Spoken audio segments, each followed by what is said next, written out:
right, good evening. Today is Monday, July 21st, 2025, and you're listening to Detroit in Black and White presents Reality Strikes of Eric Brown. And before we start, I have two guests coming on tonight. That would be District 2 Council candidate Roy McAllister, and later on at 9 o'clock, District 7 City Council candidate for Detroit, Denzel McCampbell. But before we start, just want to give a brief moment of gratitude for the great life and acting abilities of Malcolm Jamal Warner. We knew him as Theo on the Cosby Show. He unfortunately has gone on to be with the ancestors as of yesterday, a very unfortunate drowning accident while he was vacationing with his family, his wife and his child. So we'll keep the family in our thoughts and prayers. Again, 8 years of the Cosby Show was a defining moment on television in the American society. And you're right, Jill, and thanks for joining us. He was definitely too young. I mean, 55 years old. Much too young. It's so unfortunate. A frat brother of mine posted his last video interview actually recently. It was right before he went on vacation. That's why, thank you, Derrick Henry. Yeah, rest in peace. You never know. Tomorrow is not promised. And again, that was an example of it. So again, prayers go out to the Malcolm Jamal Warner family, the family that was the Cosby Show, and to all his friends and loved ones and Hollywood peers, rest easy, rest well, rest in peace, rest in paradise. Now, welcoming to the studio and stage is Roy McAllister.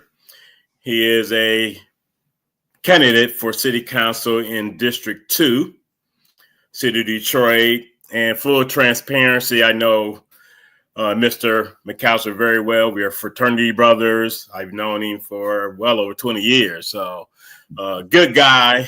But it's not about our relationship and friendship, brotherhood. It's about why Mr. McAllister wants to represent the citizens of Detroit again in District 2. He did a yeoman's job, a very admirable job previously. And unfortunately, he was not reelected 4 years ago. And I will let him tell you why he's coming back. And with that being said, welcome, Mr. McAllister.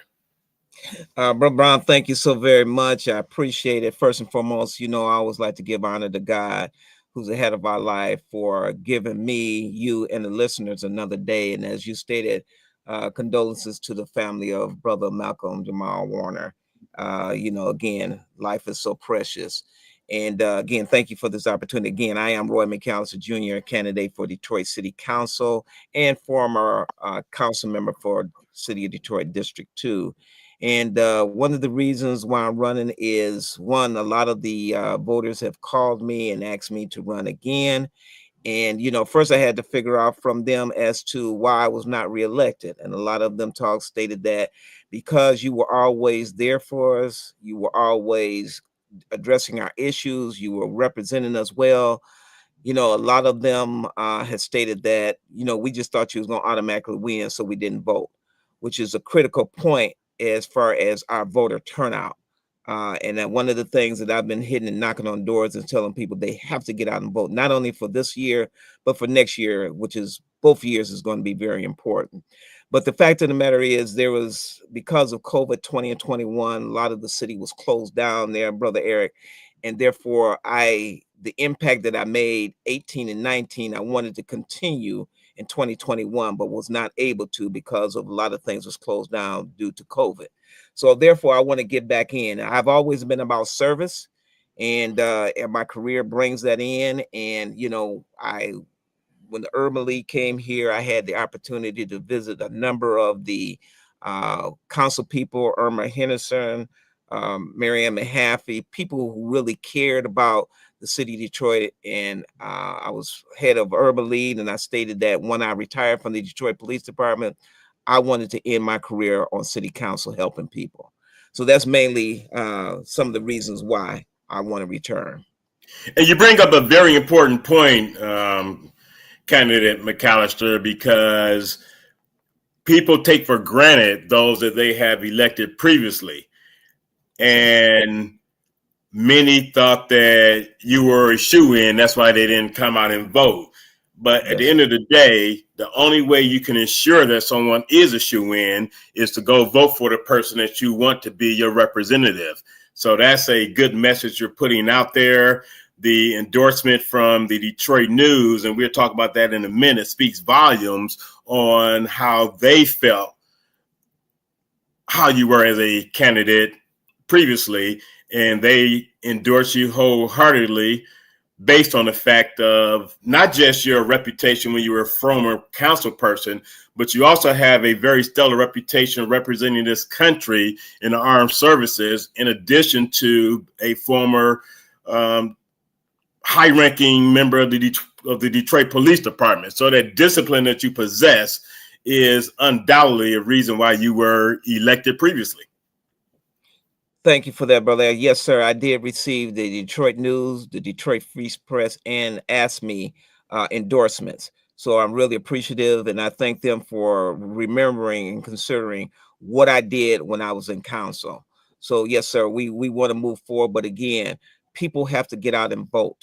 Like I said, I can't express it enough. Not only is this year's election, but next year with the midterms, electing the governor, Secretary of State, Attorney General, those are some various, plus state representatives, those are going to be some very important votes that we must get out. And I look forward to getting back in and pushing some people that I know that's going to help and assist the citizens of Detroit.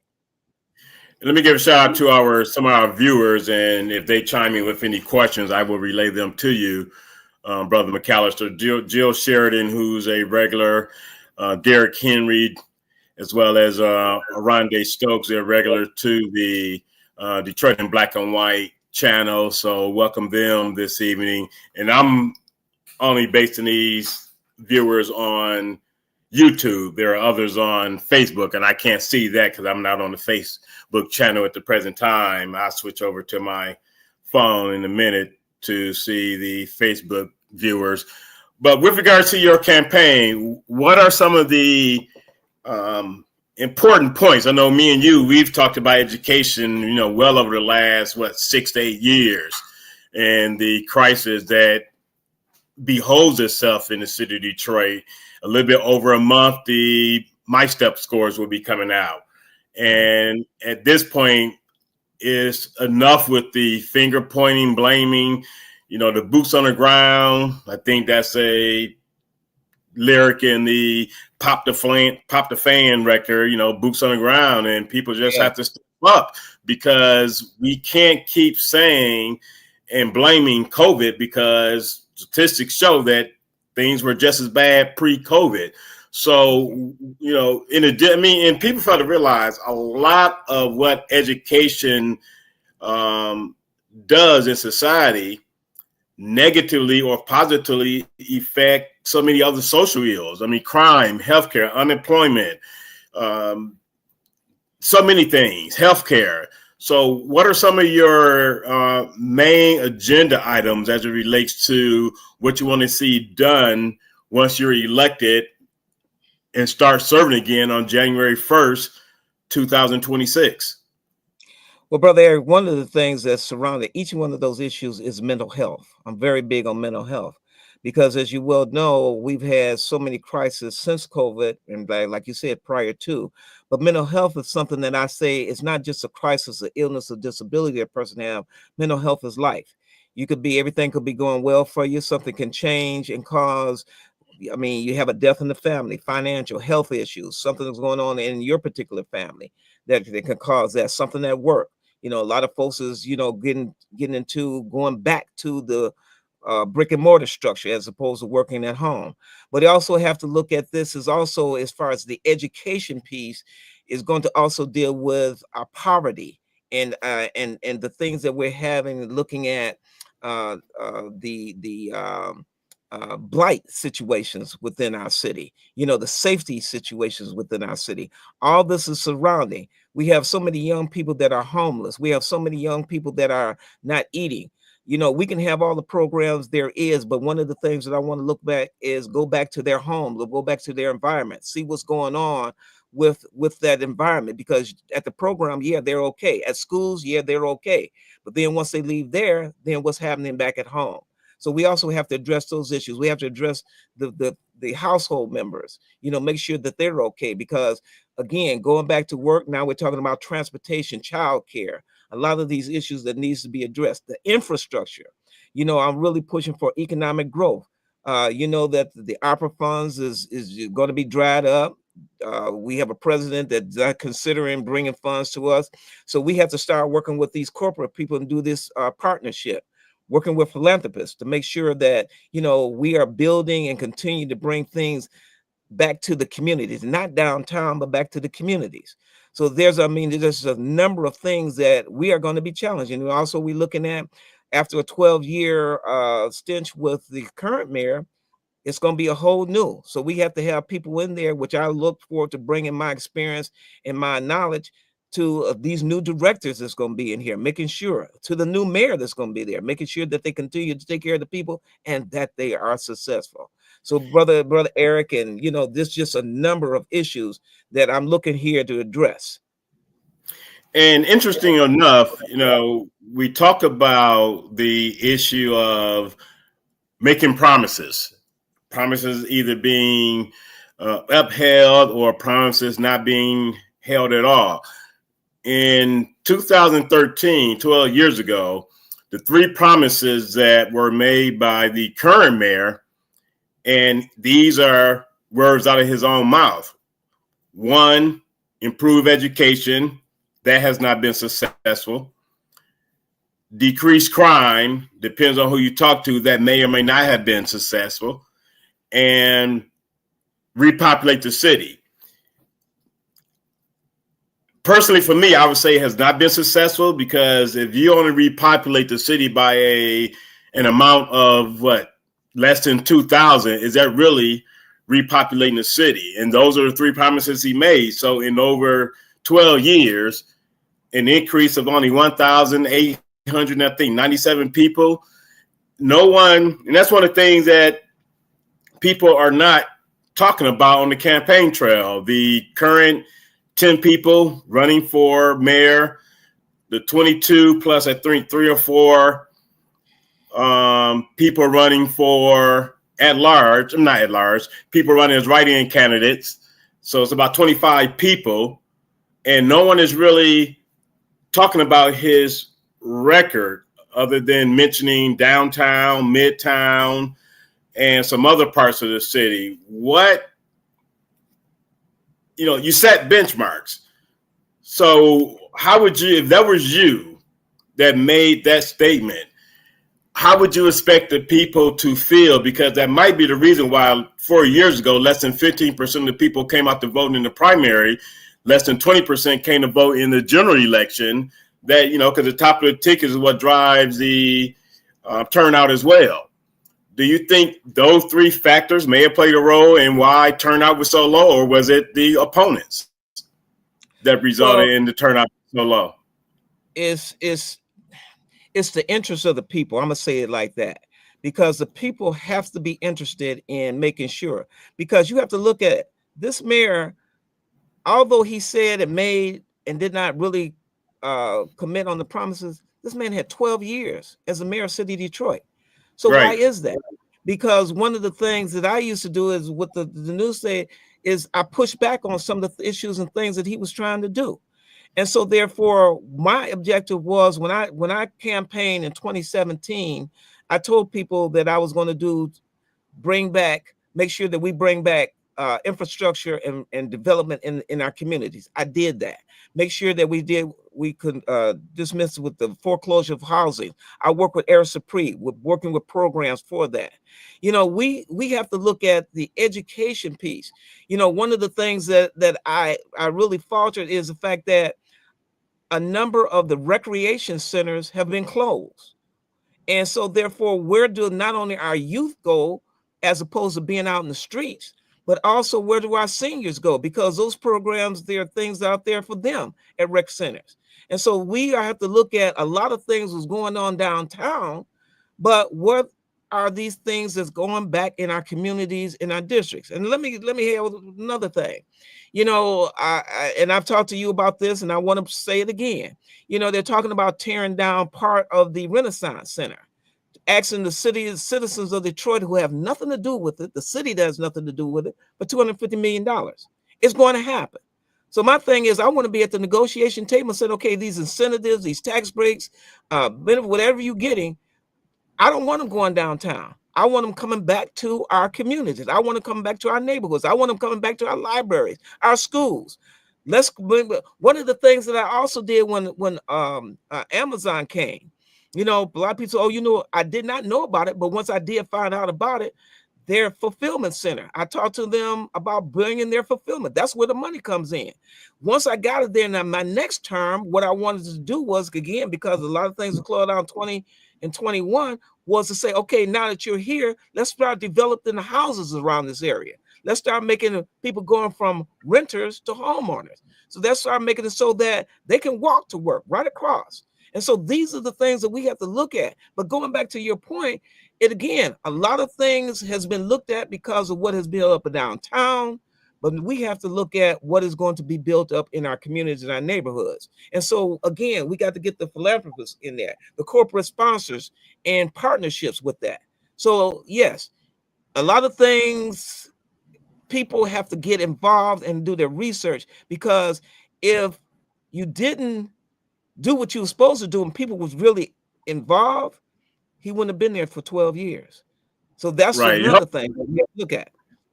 Right. And then I think you can see the comment that's up on the screen right now by Mr. 1213. I can't see it. Okay, I'll read it to you. And I want to welcome Mr. 1213 as well as G Money Hollywood and Chip Tracy.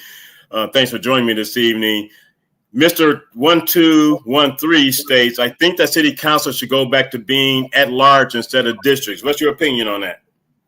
One of the things, thank you for that, brother, Mr. 1213. One of the things that I was back and forth when they was going that, because, we didn't go into that until 2013. Because what I was saying was, what happened was you had at large, and you had a lot of areas and a lot of communities that were not being represented. And that's why they went to the district. If you go back to the 40s, they did have what they called districts or medium that they had. And so because the same people kept getting elected and they wasn't doing anything, that's why they went to at large. So it's a give and take on both sides. Whereas if you have a lot of people that's coming from one particular area, then certain areas like the North End, like certain parts of the East Side, is not going to get represented. But then on the same token, when they have not changed the charter to say, okay, we're going to look at, because when you have council as a whole, they make decisions on the whole city. So there is still not balanced properly, because they haven't, although the charter have changed that we go into districts, it has not changed that we go as far as my district, the decisions that's being made, the decisions are still at council of the whole on Tuesdays, is still making decisions on the city as a whole. So it's still there to a certain extent. And I want to thank our viewers this evening. As always, with Detroit in Black and White, we ask members to like, share, and also subscribe to the channel. And most that are on right now are subscribers, and they got the notification of the show coming on. Another comment from G Money Hollywood. Education is not designed to thrive in any urban areas, whether it's Boston or LA. That's a tough ask of any mayor to improve education in Detroit. The system is not designed for it to be a success. And I would push back on that a little bit, G Money, because I just read the list of the top 30 schools in the country, not just in the Midwest, the East Coast, West Coast, but in the country. And a few of those schools are in New York. New York has a system where the mayor has control of the school system. And one of the things we have to be very cognizant of, Massachusetts is the #1 state in the country when it comes to education. Interestingly enough, the proficiency rate in the state of Massachusetts is 40%. So that says a lot about our country. It's the highest rated state for education, only has a 40% proficiency rate. That says a lot about our country as a whole. Presently, Michigan is in the bottom 10. Michigan was once in the top half, which half of 50 is 25. And at one point, they were in the top quarter, the top 15, 20 in the country. What has happened to education, Brother McAllister, Candidate McAllister? Well, the fact of the matter is that I truly believe that the mayor cannot run the city and the school system. They're two different entities, and just like they're asking, city council and the Detroit Public School, the Detroit board to work together. And I believe that's what it is. The mayor needs to work with the superintendent, and the city council needs to work with the Detroit Board of School. Because together there's a lot of things that we do on the outside that we can bring programs, resources, utilize at the council table to bring some things together. But the fact of the matter is that one of the things that goes back to that mental health and what's going on in the environment. If a child, I talk to a lot of teachers, Brother Eric, and the fact of the matter is when I speak to them, they say they have 50 minutes to teach those children. 30 to 35 of those minutes is trying to get things in order. So that's why the young people are not getting that education there, because you got to bring things in control. And again, it's not necessarily the children. That's a safe haven for them. That's for them to release. That's for them to get something to eat. So we got to look at the whole dynamic, the holistic dynamics of what's going on, not only in the school system, but in the environment which the children are coming from into the school system. So these are the issues that we have. And that's an interesting take, Candidate McAllister, because I'm currently working through the nonprofit I work for in the school system. And it starts at home, no doubt. Right. But one of the things that I have been able to observe, based on the language that is used, based on the lack of respect from the kids towards adults, a lot of these kids simply, number one, need a hug. Mm-hmm. Number two, they need attention. Right. Number three, they need someone to believe in them because they may not be seeing that at home. I'm not the biggest fan of Governor Whitmer, but I will give her credit. You talk about maybe the mayor and the superintendent, the council and the school board work together. I am a big proponent, and it's still early with regards to My Leap. My Leap is a program, another level of bureaucracy that was created by the current governor to address the educational woes based on her feeling that the State Board of Education, elected members, and the appointed superintendent by the elected members were not doing their job. I give her all the credit in the world when she stated at her State of the State report, we just cannot keep, and I'm going to reiterate that, we cannot keep spending all this money and not getting a return on the investment.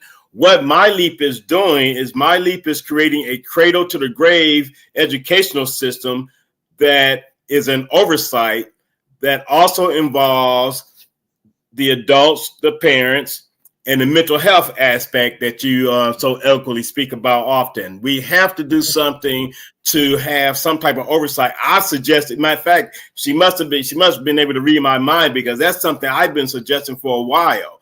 You have to have something in place that allows people that are passionate about education to be involved in the process, because a lot of those that she appointed on the My Leap committee, a lot of the people that she appointed as, matter of fact, the director, I met the director at the Urban Alliance event we had back in May. And they feel very strongly about the fact that there has to be a village involved to create the success of education in this country. Mississippi, constantly number 50 in the state, constantly number 50. They currently stand at 20. Why? Mm-hmm. They finally said to themselves that we have to do something differently. And I'm sure they were also tired of being at the bottom of the totem pole when it came to education. So Michigan can learn from what other states are doing. You mentioned community service. You mentioned mental health. You mentioned something for the kids and adults to be doing. Brandon Scott, the current mayor of Baltimore, created a program this summer, 29 literacy centers, keeping the recreation centers open till 11 o'clock. Crime has gone down 62% in one of the most violent cities in America. Mm-hmm. And not just that, Baltimore spends some of the highest amount of money per pupil and is one of the worst top 5 school districts in America. But he is changing the paradigm. He's shifting the paradigm rather and making a difference. All it takes is an idea and get people to believe in what you're trying to do. And he's getting people to believe in what he's trying to do. A 62% drop in crime just because the rec centers are open till 11 o'clock, providing not just the youth, but the older and senior people to be there during the day. So it just takes thinking outside the box. Well, the other thing too is, you hit it right on. If an individual, I don't care, it's child, whoever, if they feel that they are not a part of something, they are not wanted, they are not accepted, then they're going to find that attention somewhere else. And a lot of times it's in the street. But we also have to look at a lot of these young people are raising their brothers and sisters because either the parents is out there trying to work 2 and 3 jobs to make ends meet, or they're just out there. So that's why I say you got to go back and look at that environment. See what type of programs was necessary to help those young people out, as well as to help the family out. So, you hit those points, but I just wanted to add that also, because we have to look at the reality of what's going on in our homes. And it speaks to, and I have 2 questions for you. I have a comment by a viewer, Mr. 1213, and then a question from another viewer, Vanessa Moss, who's the co-host of Detroit in Black and White, the channel itself. Mr. 1213, education starts at home. Many teachers and schools have washers and dryers in the schools so that the children can wash their clothes, plus extra food that children can take home. And he's right. A lot of schools serve breakfast, lunch, and dinner. And before we comment on that, let me address Vanessa Moss's question, and then I'm going to get to another question or comment by G Money. And Ms. Moss states, Attorney Moss states, Candidate McAllister, what schools are in your district? You talking about high schools? I have Renaissance High. School. Huh? Say it again. Elementary, middle school, and high schools. Elementary schools. You got Bates Academy. You have Paris over there. You have a multitude of schools that I can't run off at this time, but I do know you have Bates Academy, you have Paris over there, you have is Mumford District 2 or Henry Ford? No, Mumford is District 2. Okay. Mumford and Renaissance is both District 2. Okay, so you got one of the best schools, and then you have Mary Grove, the school at Mary Grove, is that District 2 as well? You have Mary Grove, you have University of Detroit, Mercy there. You have U of D Jesuit there. Yeah, Jesuit. Okay. Oh, he has a great yeah. So you have it's interesting. You have a large okay. So what's interesting about her question, particularly for the high schools, you have U of D Jesuit that is rated high, also high in proficiency. You have Renaissance High School, which is the highest rated school for proficiency in the city of Detroit public school system, K through 12. Then you have Mumford, which once was one of the best schools in the city, in my opinion. It's not so much now.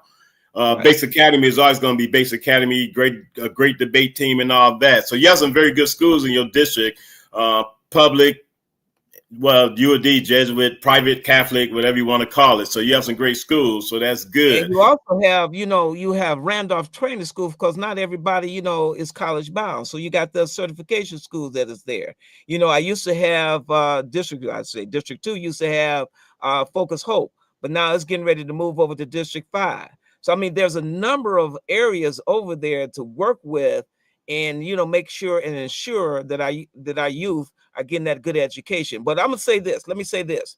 One of the things that kind of like gets under my skin, and I guess I'm biased because I'm a Detroit public school product, is when I see a kid that have graduated from a school outside of Detroit public school. Now, I appreciate and I'm glad that they do graduate, but I want to see more signs where they're coming from, like I said, Renaissance,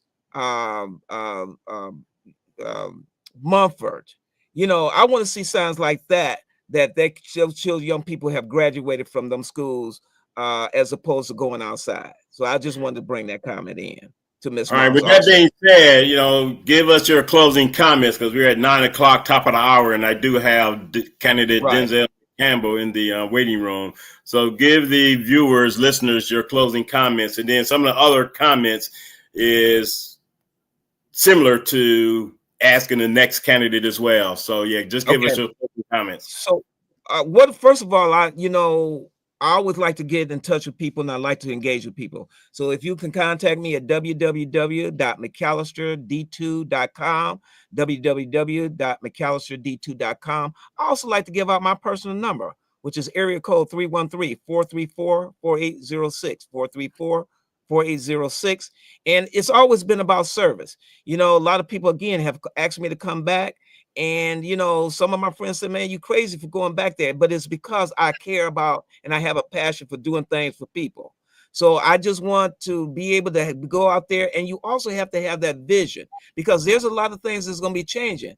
And the vision is, how do we accept and how do we assist? I should say it's not accept, but how will we assist people in our neighborhoods, in the city of Detroit? And that's the whole thing that I want to do. And my vision is to do that. All right. Thank you, Brother McAllister, Council Candidate, District 2, City of Detroit. Good luck. In 2 weeks, it'll all be over with, and then you'll be preparing for the next phase of the general election come November. I want to thank everybody, and God bless you, Brother Brown. Thank you again for this opportunity, and thank all the viewers for their comments. God bless y'all. Thank you so much. And asking for your vote. If you live in 48203, 48221, 48227, 48235, or 48238. God bless you. All right. Thank you, Brother McAllister. Yes, sir.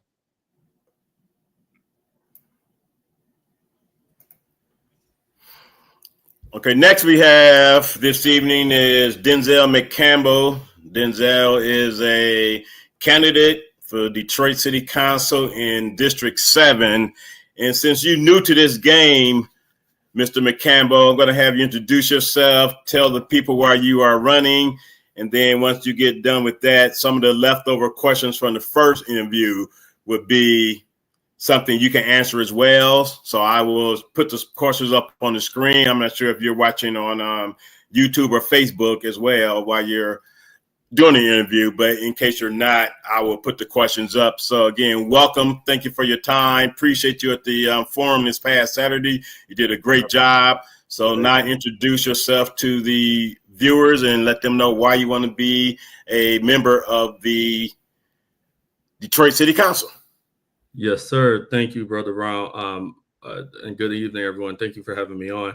My name is Denzel McCampbell. I'm a candidate for Detroit City Council for District 7. And for folks wondering, for District 7, roughly it is Livernois going west to the Redford border. Dearborn Heights border is the southern aspect of it. And for the most part, it goes up to 96. And in some areas goes up to Puritan. So quite a big district. But just a little bit about myself. I'm a Detroit native, born and raised on the city's east side, and now living in the West Outer Drive, Rouge Park area. I've been over in this neighborhood for 11 years now.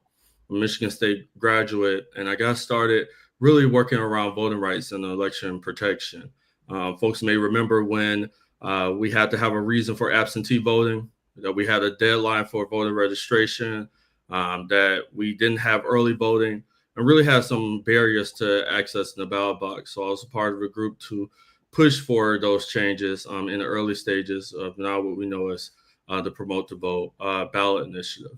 But what I also realized is that, you know, we have to make sure that we're increasing access to the ballot box, but we also have to work on the issues that are impacting people's lives.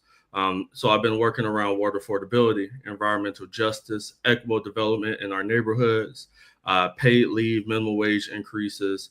I currently serve as the managing director for an organization called Progress Michigan, where we really hold folks on all levels of government, but especially our state government accountable. But also served as a political director and communication director in Congress, and I'm a former Detroit Charter Revision Commissioner. So I bring that forth. I'm bringing a lot of experience in all levels of government, but on the inside and outside. And I believe that's important because we need someone on Detroit City Council to be connected to community, not afraid to go knock doors, to call folks to be in community, but also knows how our systems work, or how to build relationships with other folks on the city council, in the mayoral administration, but also all levels of government as we need to pull down funds from the state. And, you know, a lot of folks in the area are, a lot of folks will see on the federal level that there's not a lot of work to be done, but I believe we can't leave that off the table, that we still have to be working in that way. But the reason I'm running for Detroit City Council is to make sure that we are something on the platform is reliable and equitable public transportation system. You know, a lot of folks are paying high auto insurance costs, but one thing that we can do on the city level is make sure that those who depend on our public transit has a safe, reliable transit system, that we're paying our bus drivers what they need, that we are also paying the mechanics what they need, and we're really making sure that we are a city that has a world-class public transportation system, because that's how we're going to get folks to stay, get to opportunities, and young people to stay as well.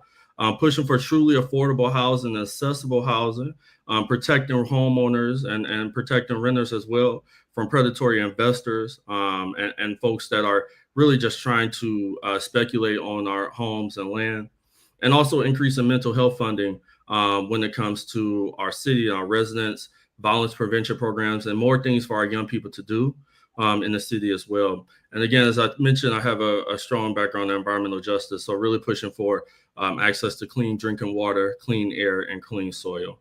So that's a little bit about me, but I'm happy to answer any questions. And thank you again for having me.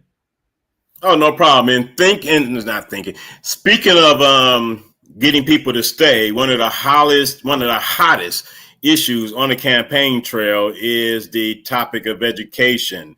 So with that being said, you mentioned getting people, to stay. And one of the things that's happening, you have a lot of people that are moving into the city that are of childbearing age, but you also have some that are older and they will not be sending kids to the schools. With that being said, one of the questions that is asked, candidate McCampbell, please indicate what schools you have in your district, including DPSCD, charter, private, elementary to high school. And do you know, and I'll just add this part, do you know how well or how poorly they are doing with regards to proficiency? Absolutely. So in District 7, we have one DPSCD high school, and that is Cody. We have a number of course, elementary schools such as Dixon. We have McKenzie and others, elementary and middle school. We do have a number of charter schools. I don't have the list in front of me. I'm getting to know more and more of those schools as well, and private. But what I will say, Cody there's been a lot of work that has been done in Cody. There's absolutely, you folks know about the renovation project that's coming to Cody as well. But we need more public schools. We need more DPSCD schools in the district, in District 7 and across the city of Detroit. I think one thing that I would tell folks is that what I've been involved with is, we do have a number of charter schools. And earlier on, I was involved with an effort to try to get more of those charter schools in line, right? We have charter schools can open and close as they feel in the city of Detroit and across the state of Michigan. So there should be some accountability there. And charter schools can reject special students that need special needs and special education. So that is something that we need to really invest in our public schools. And of course, we have the DPSCD school board. But one thing that I've said with the charter is that it actually says that the city government should be working with the district in our city to provide services. And one thing that we tend to that a lot of folks may not know, but of course, if you have a child in school and in DPSCD, you know that our students depend on our public transportation system to get to school, to and from. And what I propose, and I see the question here, and it kind of goes into this, but our students need to feel safe on on the buses. And what I thought about is, and I've talked to folks around, what if we had, and the city could help provide someone that the students know, right? That is an advocate that is in the schools that they know, that is riding around on those routes that are the most frequently used routes in for those schools' children. Because what I mean by that is that there's somebody that they trust, somebody that they know. Folks are that we have well-lighted bus shelters and stops for our students, but also that they feel safe while they are riding. And I see the question about the safety on the mass transit. I agree that they have to be safe. And, there is, it's kind of changed a little bit, but we do have the police department for buses. But, I think we have to go a little bit further beyond that on the preventative measures, right? Before we even get to a need to have someone responding to it, we have to think about folks need a housing. A lot of folks are in the shelter, bus shelters, are using the buses for shelter and housing. So how do we actually look at all of these issues and how they're impacting? I talked about mental health. A lot of folks may be having mental health crisis on the buses, right? What we see is that microcosm of issues in these public arenas. And we have to actually tackle those and really at the root causes. And that's how I look at public safety as a whole as well. And public safety is also a byproduct of homelessness. And I was reading a report that over the last, I think, year, which is kind of unfortunate, there's been a 17% increase in homelessness in Detroit. There's no way that the so-called best country in the world should have such a homeless problem like they have. And I've been out to LA a few times in the last few years. It is abysmally sad when you are in LA to see so much homelessness. Same with Atlanta. I go to Atlanta, I go to Alabama twice a year by way of flying into Atlanta. And it's unfortunate to see one of the Black Meccas to have so much homelessness. I mean, even in Chicago, and Chicago's not even a Black Mecca. Chicago's only 29% Black. But the media gives the impression of a Black city by only showing crime that takes place on the South Side, West Side. But we have to do better as a people, and we just can't keep citing that moniker. It takes a village if we're not actually being that village that it takes to raise our families, raise our people, and just, the dysfunction. I mean, you had last Sunday after the Cooley all-school reunion. 10, 11 o'clock at night, they shutting down 6 Mile in Schaefer, a very popular thoroughfare. And it's unfortunate, yesterday on the east side of Detroit, the 6 Mile, Gunston, Gratiot area, you saw all the police cars setting up as the picnics were ending for whatever, class reunions or, neighborhood picnics that was happening. I mean, stuff like that should not have to be happening because you feel that the people do not know how to control themselves. What is your platform as it relates to improving crime and, providing a safe environment for your citizens of District 7? Absolutely. Thank you for that, Brother Ron. You hit the nail on the head. I think I look at this in a couple of ways when we think about public safety. One, we know, as you mentioned, when it comes to some things such as homelessness, a lot of the crime and violence that we see comes from lack of resources and lack of investment. There was a stat that came out today that 38% of folks in the city of Detroit are paying more than 30% of their income to housing. So why that's important is that the national standards that your housing should cost less than 30% of your income. So housing is unaffordable for folks in the city, and many, like you said, don't have adequate housing. So some of the things that I would love to implement is looking at truly affordable housing in multiple aspects. Community land trust, right? Of having nonprofits and community organizations that actually own the land and own the land that houses are built upon, so that those houses can stay affordable and that we can have folks who truly need housing be into those homes. So what happened with a community land trust is that a community will own it. The person who's in that home actually owns the home, so they can sell the home.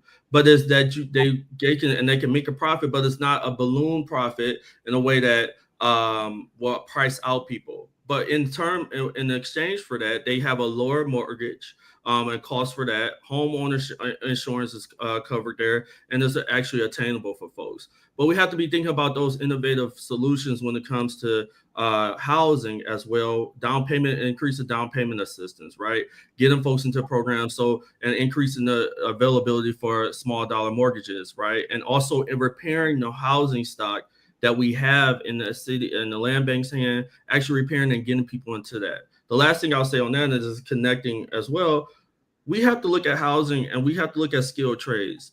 We can really train our young folks in the community around skilled trades, have them involved in repairing the homes, and also give people housing. So we're really, as a public works program, people are getting those skilled trades. They're getting a craft that they can then make money, and they're getting housing in that way. So really thinking really boldly about these issues. Now, deeper into public safety, I talked about mental health funding.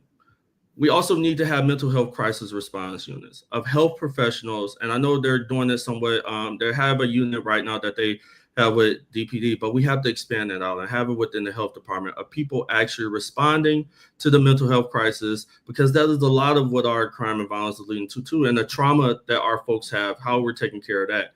Also, community violence intervention programs. They have been proven to be effective in the city of Detroit, but they need the funding. We have to make sure that we are giving them that funding streamline year after year and having a whole government approach. So for folks who may not know about community violence intervention programs, they have violence interrupters. So if someone sees that there is a issue going on, and maybe somebody just needs to get to a different house in a different neighborhood, we should be able to meet folks where they are and handle those issues before it blows up to a shooting or someone losing their life, right? But also these are folks who are connected in the community, who knows what folks are going through, so we can address those issues before it gets to a point where people are really acting in a way that is in a desperate way.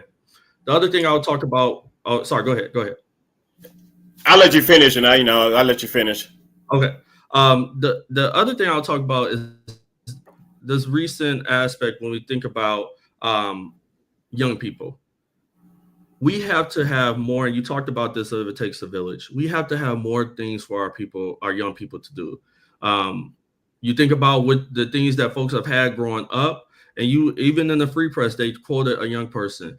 He said, all we see is this life of, we see guns, we see this not so great environment, and we need to see something different. So we need to increase after school programs, before and after school programs, recreation programs, and we have to use the city's leverage to build things such as skating rinks, bowling alleys, places for people to hang out. Tech, really embrace tech and train our young people for the future. And we have to do more mentorship programs for our young people to show them what their future can be, and not really a life that leads to harm and violence.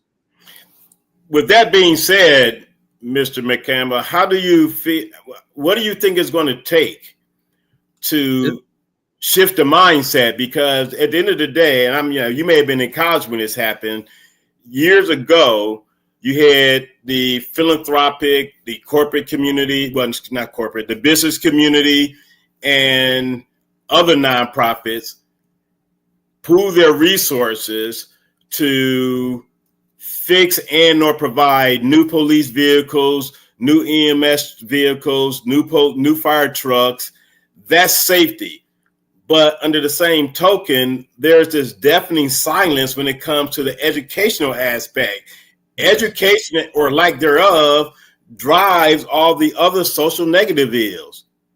So it's, why can't it be, it seems as if the nonprofit, philanthropic, business community, as well as politicians take a either or as opposed to a both perspective when it comes to crime, safety, being under the same umbrella, and education, when we all know deficiencies in education drives almost every single social ill that is a negative factor: poverty, homelessness, mental health, crime. So, what's your take on the fact that both need to be addressed at the same time, not putting an either or emphasis on one while ignoring, and I'm using the word ignoring, the other? Brother Brown, I can't speak for other folks, and I can only see me looking in, right? I think it takes a little bit it takes us getting our hands dirty. And what I mean by that, right? It takes us not only from a government standpoint of policies and ordinances and funding for those programs that I talked about, but it also takes us being in our community and connecting with young people. I think as we see the turnout rates of voting, right? So a lot in the city of Detroit, seniors vote at a higher rate. So we see more of our elected officials cater to senior needs, which is key. We have to take care of our seniors, and we have to take care of our young people, and we have to be listening to young people. I'm 33. But what I mean by young is like teenagers and folks who are still in school, and that's what I meant. That's why I brought up in that Free Press article is that the student talked about mentorship programs. I think we also have to have parental support. I was talking to my dad about this as well. Is that how do we, if we're not showing people and educating folks on how to be parents, how to do things, how do we expect that to actually happen? So having parental support, there is also an economic justice aspect of it too, when parents are having to work 3 and 4 jobs and not being able to be in their children's lives. So I really think there's a lot of folks may see it as a hard thing to do, but it's actually not hard. We have to actually be connected to people in the neighborhood. So some of the things that I want to do around that is that when I previously ran for Detroit City Clerk in 2021, and something that I proposed, there was a civic education corps. And what this is that it will have young people of all ages really, but young people going door to door, connecting with community to say, what issues do we have in our neighborhood and how can we work together? What do we need to solve it? And I bring this up because we can make connections with block clubs, neighborhood associations, and that actually builds community together. That actually creates the village that you talk about. And that we are seeing that now it gets back to, you have folks on the block looking after kids that say, okay, I see you, making sure that you're safe, but also you have folks that are in community and conversation with young people to say, well, here's what you need, here's what we need, here's how we can be accountable. And then the role of people in government, business, and philanthropy will be able to hear directly from people and what they need. I think that's the first aspect, the first foundation of this, so that we can have policies that actually reflect and get to a point that we are increasing education. Civic education as well, and people being a part of our community. I think there's a whole, in the schools, we only have 1 semester of civics. We don't even have classes that deal with personal finance. We don't have classes that deal with life skills, right? And I think also we have to, it's a larger conversation, not just with Detroit City Council, but we have to look at our education system and really change the way that we are teaching folks. And I know there are teachers that want to do this and are doing it. If someone is learning visually, someone is learning audio wise, reading, writing, and really approaching that to keep our children interested in education. So I'll stop there. I have so many ideas, but I know I definitely want to get to more questions, but yeah. Well, I'm often, when I give speeches or asked to give a commentary about education, I use the analogy of Dr. King, Martin Luther King Jr., when he stated, you cannot ask a bootless man to lift himself up by the bootstraps. Under the same token, when we look at the last 3 decades of education or educating in Detroit, a lot of individuals were miseducated. So the notion, it takes a village, but that village has to be more than just the parents, because we know, and people can contest, disagree with me all they want on this, but I know the numbers. We know that over the last 3 decades, a lot of people were miseducated. You go back 30 years, these are the parents now. So they were not properly educated. How can we expect? That's why I get offended sometimes when people often say it starts at home. We can't get offended when we know a lot of the individuals that are parents raising kids missed out on a quality or proper education. And that's one thing I keep going back to. The My Leap program is a different level of bureaucracy. We know we hate bureaucracy in government, but it is at least trying to alleviate the issues of where adults were failed in the classroom. And the program that Governor Whitmer established deals with the cradle to the grave aspect of education. And I think that's something we have to get to. And that's why I have no problem with, it don't have to be the mayor and the city council running education. I do feel very strongly that a task force need to be put together of passionate people that see the problem, know how to address the problem, and come with ideas outside the box, other than the traditional curriculums that students are learning in college and think that's going to translate into the world. You can't take a student from Lake Superior State that's an education major and expect them to be successful in an urban community like Detroit, River Rouge, Ecorse, Saginaw, Flint, Muskegon Heights, and places like that, Benton Harbor. You know, even though they all get the same exact education at the college level, coming out of college classroom and putting someone in a Bloomfield Hills, Birmingham, Royal Oak versus putting them in Detroit or some other urban community, it just doesn't work. They get lost in the sauce, as they say.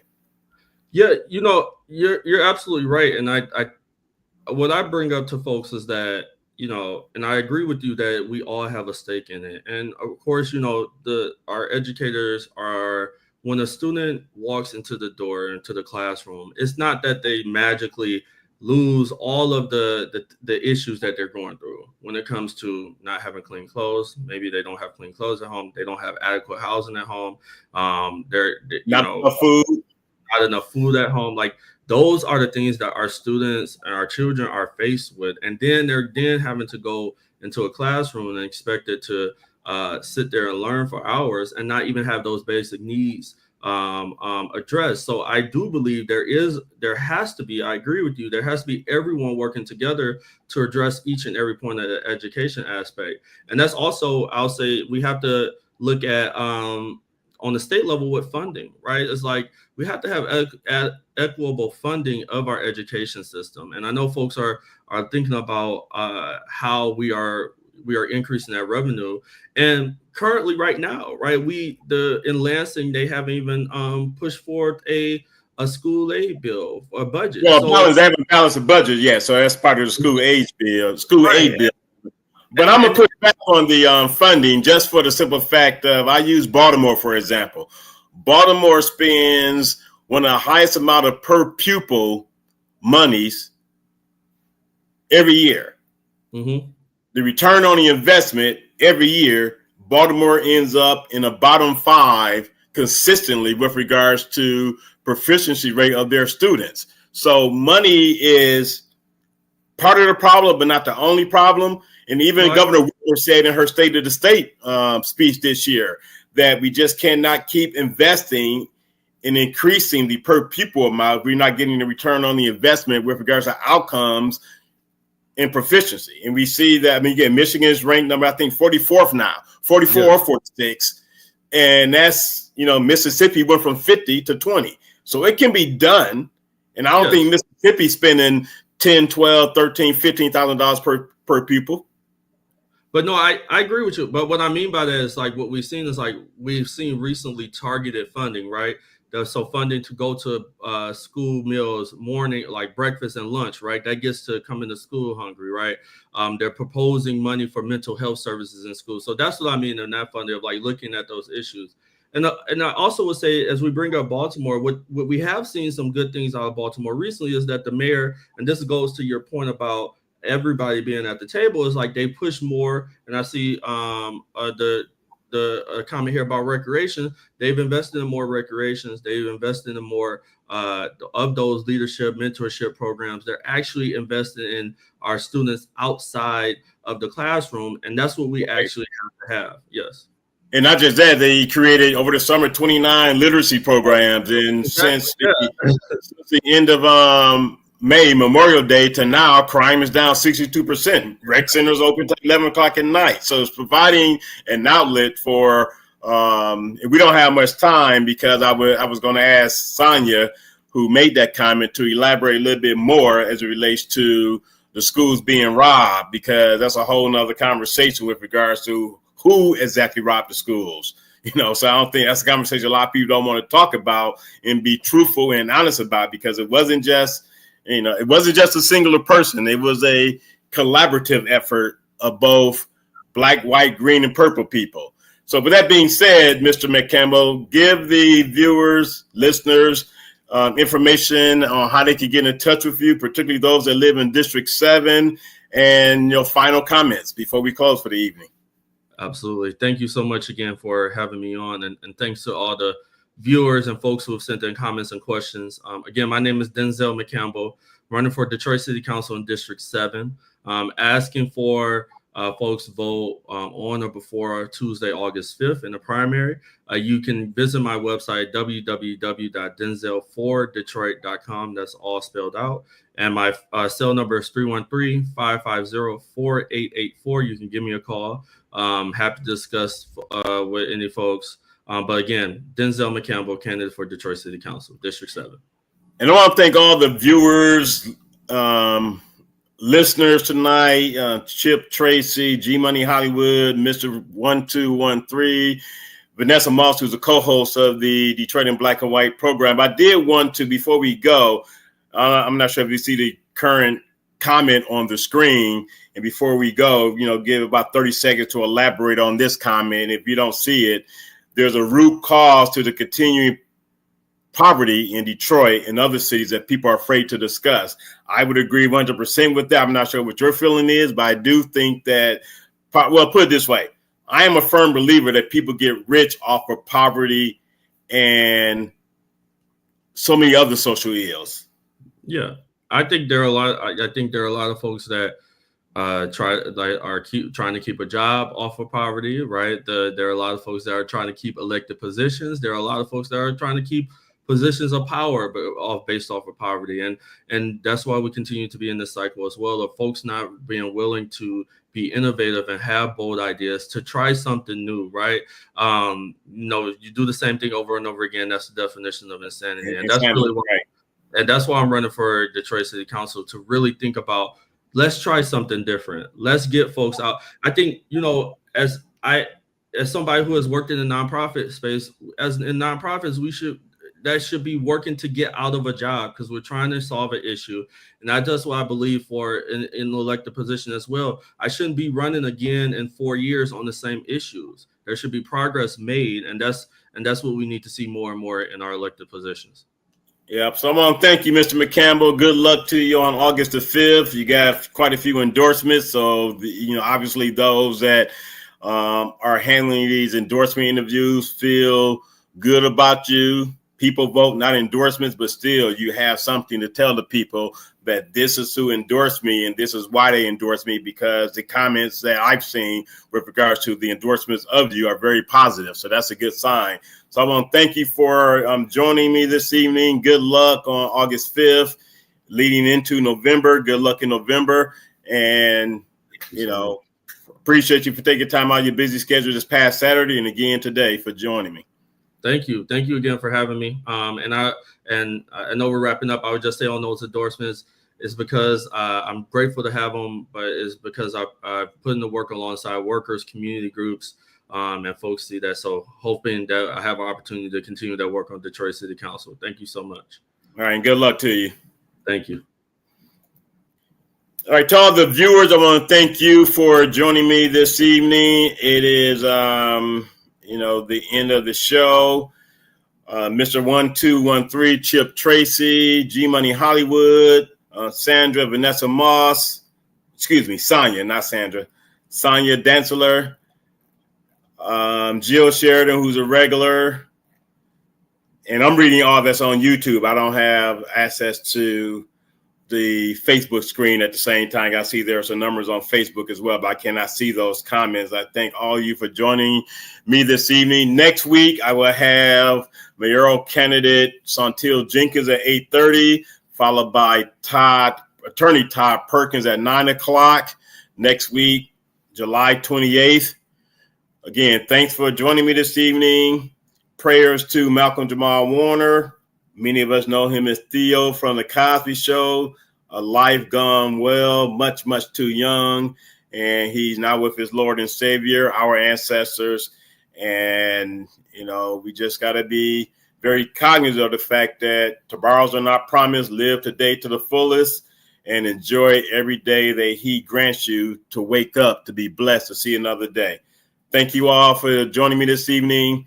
Have a good evening. Enjoy the rest of your week. And join Detroit in Black and White on Wednesday, Friday, and Saturday. Wednesday at 8:30, Friday at 8:30, and Saturday morning at 10 a.m. Good night. Thank you. Peace and love. Love. Peace.